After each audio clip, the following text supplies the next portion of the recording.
So now I'm going to remove the exhaust camshaft from this Mazda 2.2 Skyactiv diesel. First I need to remove the oil shower pipe or oil squirter. It is held by 6 bolts.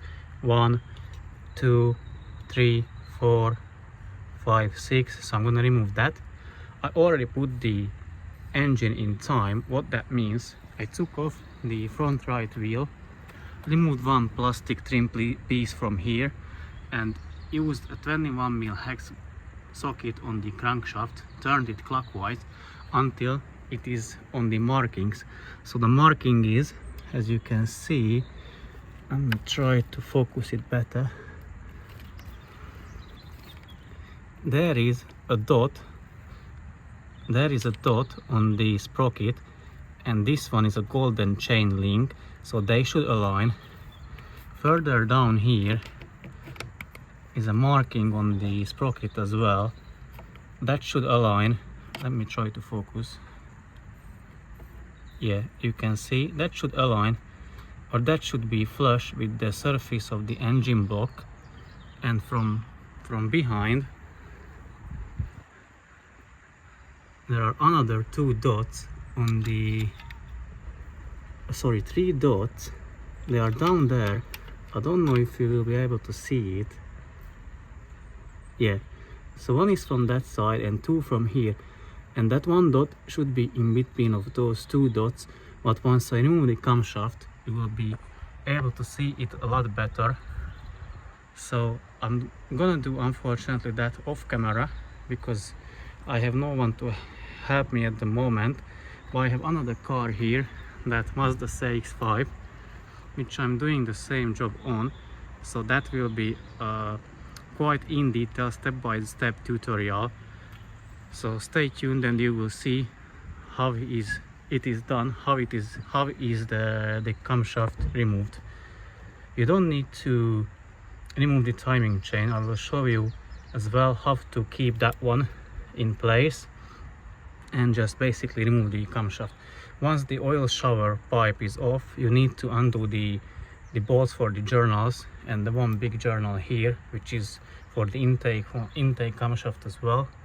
Once you undone them, remove the journals, keep them in order, and then you can clean the engine, the mating surface, and then put back the new camshaft. Also, I'm going to change the rocker arms and the hydraulic valve lifters as well.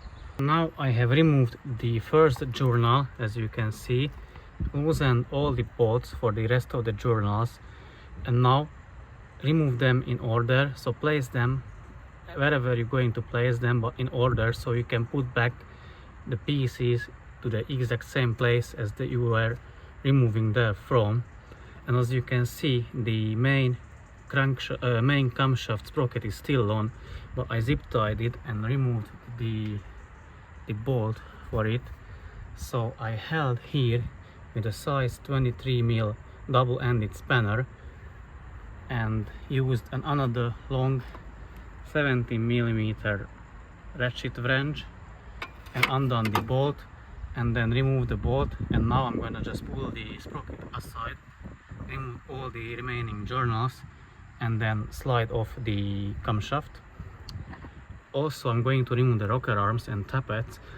In my case, the order doesn't matter for them because I'm going to replace them anyways. But if you are putting back the same camshaft, then place them in order as well, because they are worn to the camshaft and the tappets are worn to the rocker arms. So the proper way would be to replace them as well if you are doing any job and your crankshaft is not worn. But if you want to save some money, just remember the order and put them back where they were before.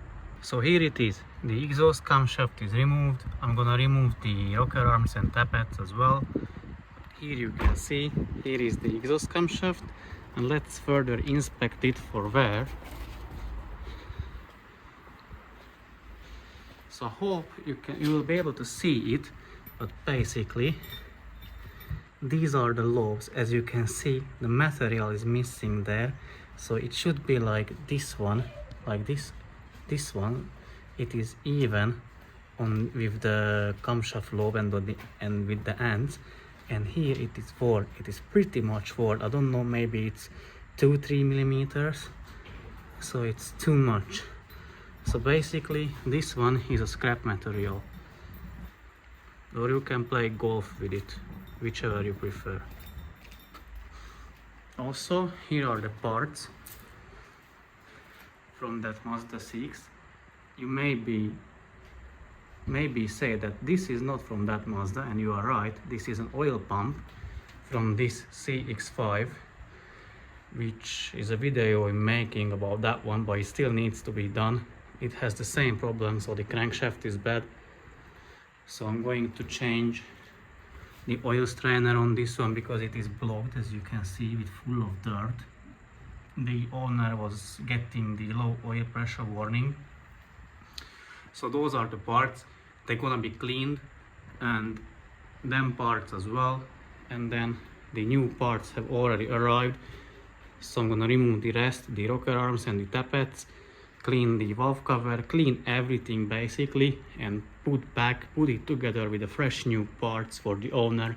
I have cleaned the engine surface, the mating surface, as you can see. I also cleaned the injector holes. So now I'm ready to assemble the things back together. Here are the new parts, as you can see. Here are the hydraulic lifters, the tappets. You will need 8 of them. And you will need 4 intake rocker arms and 4 exhaust rocker arms. Even though they are called intake rocker arms, they go underneath the exhaust camshaft, because as you can see, this one is just a single one, and this one is for the variable valve lifting. So need 4 of this one and 4 of this one. So I'm going to put everything back together. The tappets go to the holes, and the rocker arms on top of the tappets. Everything is pre-oiled, pre-lubed. The tappets are filled with oil, but if you are replacing your old ones, I have a video on my channel how to bleed them and fill them with oil, so feel free to watch it. The crankshaft gear is on, so how you put it on, let me show you. You see there is the chain.